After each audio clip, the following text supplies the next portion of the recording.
Hello বন্ধুরা, সবাই কেমন আছো? আজকে আমি পেঁপের ঘন্ট করব। গরমকালে পেঁপে খাওয়া খুব ভালো। এই পেঁপেগুলো আমার গাছের পেঁপেগুলো খোসা ছাড়িয়ে কেটে নিয়েছি আর ছোলা দিয়ে করব, তাই ছোলাটা একটু গরম জলে ভিজিয়ে রেখেছিলাম। মশলাটা রেডি করেছি, আদা, পেঁয়াজ, রসুন, লঙ্কা, টমেটো একসাথে বেটে নেব। সব ছাড়িয়ে কেটে ধুয়ে রেখেছি। কড়াইয়ে তেল গরম হতে দিলাম। পেঁপেটাকে আর আলুটাকে ভালো করে তেলে একটু ভেজে নেব। আগে গ্যাসটা বাড়িয়ে নিয়েছি তেলটা গরম হওয়ার জন্যে। গ্রীষ্মকালে পেঁপে খাওয়া খুব ভালো। পেঁপে দিয়ে তোমার কালো জিরে দিয়ে চারাপোনা মাছের ঝোল খেতে খুব ভাল লাগে। আমি পেঁপে খুব ভালোবাসি। পেঁপে বাচ্চাদেরকেও দেওয়া খুব ভালো, উপকার। বয়স্ক মানুষদের খাওয়া ভালো, পেটের ডাইজেশন সিস্টেম ঠিক হয় পেঁপে খেলে। পেঁপের অনেক গুণও আছে।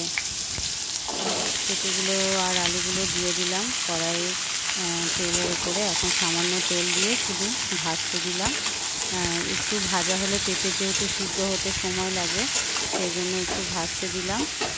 ভাজা হলে পরে আবার তেল দিয়ে মশলা টশলাগুলো রেডি করব। পেঁপেটা ভাজা হোক, যখন একটু লাল লাল হয়ে যাবে তখন আমি নামিয়ে নেব। একটু ঢাকা দিয়ে ভাজতে দেবো। পেঁপেটা আগে একটু সিদ্ধ হতে দেবো। এখন এমনি ভাজতে ভাজতে সিদ্ধ হতে গ্যাসটা মিডিয়াম ফ্লেমে করে দিয়েছি। ছোলার ডাল যেটা ভিজিয়ে রেখেছিলাম সেটা সামান্যই ভিজিয়েছি, সেটাই দিয়ে দিলাম। ওর সাথে একসাথে ভেজে নেব পেঁপের সাথে। পেঁপের তরকারি মশলা পেঁয়াজ রসুন দিয়ে যেমন করলে ভালো লাগে, নিরামিষ করলেও ভালো লাগে। পেঁপেটা ভাজতে দিয়ে দিচ্ছি, ঢাকা দিয়ে দেব। আস্তে আস্তে ভাজা হোক, আস্তে আস্তে সিদ্ধও হয়ে যাবে, যাতে তরকারি করার সময়টা কম লাগে। ভাজা হয়ে গেছে, দেখো লাল লাল হয়ে গেছে। পেঁপেটা এবার একটা থালায় রেখে দেবো, দিয়ে আবার কড়াইটা গরম হতে দেব। কড়াইটা গরম হতে দিয়েছি, পেঁপেটা রেখে দিয়েছি। শুকনো গরম কড়াইয়ে প্রথমে একটা শুকনো লঙ্কা দিলাম, তেজপাতা দিলাম আর জিরে দিলাম, আর একটা লবঙ্গ দেব আর এলাচ দেব। আর লঙ্কা যেহেতু একসাথে দিয়ে দিয়েছি আর কাঁচা লঙ্কাই একসাথে বেটে দিয়েছি, আজকে আমি শুকনো লঙ্কা গুঁড়ো দেবো না। খুব গরম পড়েছে, শুকনো লঙ্কা গুঁড়োটা অ্যাভয়েড করছি ওই জন্যে। পেঁপের তরকারিতে একটু বেশি করে তেল দিলে ভাল লাগে, কিন্তু বাড়িতে বাচ্চা থাকলেও কম তেল দিয়ে করলেও ভালো লাগবে। পেঁপে অনেক বাচ্চাই খেতে চায় না, কিন্তু পেঁপে খাওয়া খুব ভালো। তেলটা মোটামুটি গরম হয়ে গেছে।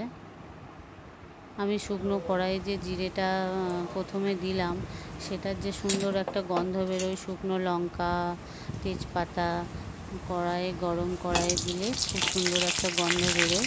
তারপরে তেল দিলে ভাজা ভাজা হয়। এবারে পেঁপেগুলো দিয়ে মশলাটা দেবো। এখন যে মশলাটা রেডি করেছি আমি মিক্সিতেই পেস্ট করে নিয়েছি আজকে। মশলাটা ভালো করে কষিয়ে নেব।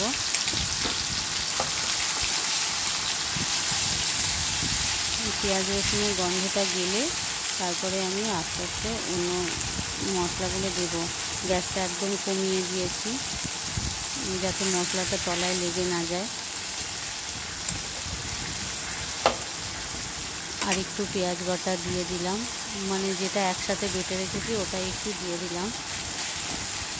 বন্ধুরা, আমার ভিডিওগুলো যদি তোমাদের ভালো লেগে থাকে অবশ্যই লাইক কমেন্ট শেয়ার করবে আর সাবস্ক্রাইব করে পাশে থাকার অনুরোধ রইল।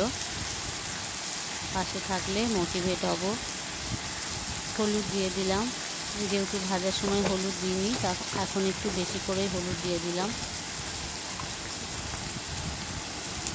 জিরে গুঁড়ো দিয়ে দিলাম 1 চামচ আর হাফ চামচ মতো। ধনে গুঁড়ো দিয়ে দিলাম হাফ চামচ।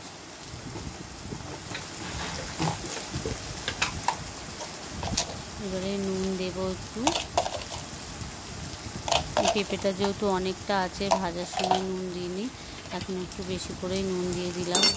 ভালো করে মশলাটা কষিয়ে নেব। সামান্য একটু জল দিয়ে দেবো যাতে মশলাটা লেগে না যায়।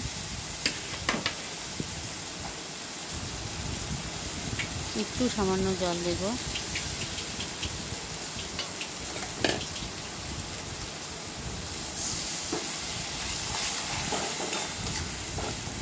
মশলার গন্ধ সবসময় গ্যাস কমিয়ে নেড়ে নেড়ে গন্ধটা চলে যায় পেঁয়াজ রসুনের, তাহলে ভালো হয়। এবার ভাজা পেঁপে আলুটা দিয়ে দিলাম, তারপরে একসাথে এবারে মশলার সাথে ভালো করে মিশিয়ে নেব।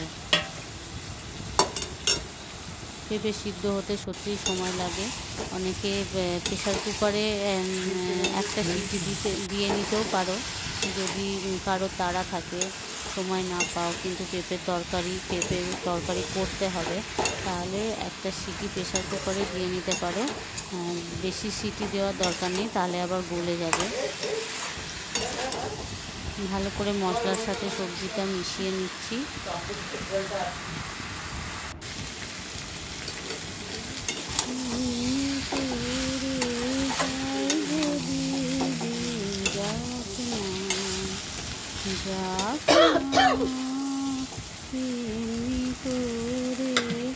যায় যদি দিন যাক না, মশলাটা ওর সাথে ভালো করে কষানো হয়ে গেছে, গন্ধটাও চলে গেছে। আমি এবারে জল দিয়ে সিদ্ধ হতে দেব।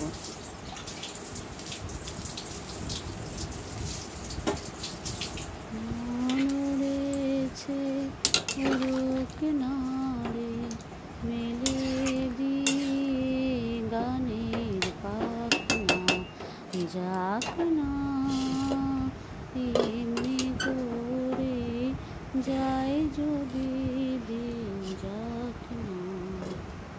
ঢাকা দিয়ে দিলাম, আমি সিদ্ধ হতে দেব। পেঁপে হতে একটু সময় লাগে। দেখবো ঢাকা খুলে জলটা মরে গেছে, এবারে দেখবো পেঁপেগুলো সিদ্ধ হয়েছে নাকি।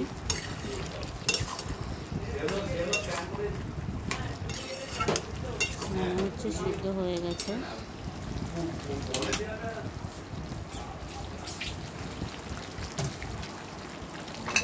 সিদ্ধ হয়ে গেছে, জলটা অনেকটাই কমে এসছে। গরম মশলা যেহেতু আগেই দিয়েছি, আমি আর গরম মশলা বেশি দেবো না, কারণ একদম সিম্পলভাবে ঘরোয়া রান্না করছি। 1 চামচ ঘি দিয়ে দিলাম। পেঁপের তরকারিতে ঘি দিলে খুব সুন্দর স্মেল বেরোয় আর খেতেও খুব সুন্দর লাগে।